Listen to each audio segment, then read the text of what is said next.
One of the more famous customs of Shavuos is to be up the first night learning Torah till dawn. And the reason for this is we're told because when God came to give the Torah at Mount Sinai that morning, he found the Jewish people sleeping, and he had to wait till they woke up. It was a failing. And to atone for this, we have to stay up all night learning. But the question, of course, is the Jewish people were anticipating the giving of the Torah. They were waiting for this moment with great passion, with great excitement. So how is it that when the day finally came and God's ready to give it, they went to sleep and they slept in? So the Rebbe explained that it wasn't just a regular sleeping in. This was a deliberate, calculated act to go to sleep to receive the Torah, to be asleep when God speaks. And the reason for this, because they thought that this is going to be the greatest spiritual experience of their life. And this is God speaking to them. God's revealing. He's opening up heaven to them. So they felt that the best way to receive that revelation is to be in a more spiritual state of mind. And what happens when you sleep? Your soul goes up to heaven, or a big part of it. So they felt that there would be easier for them and more realistic for them to receive the voice of God, the revelation of God. But that was a mistake, of course, because ultimately, what does God want?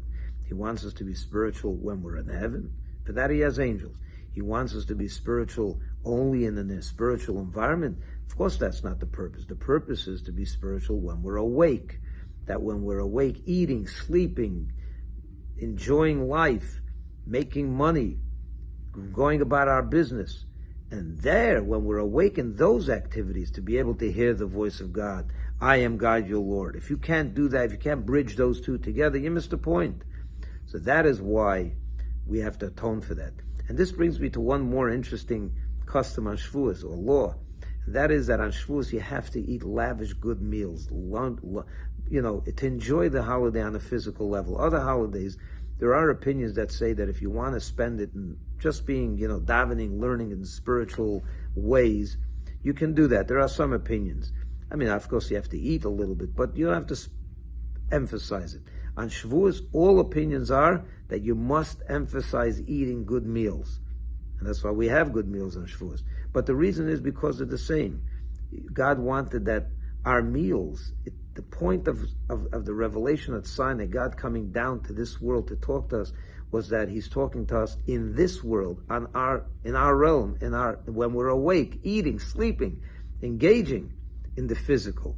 And that's why on Shavuos we must eat, because if not, when we're missing, it's like sleeping again, and that's not the purpose.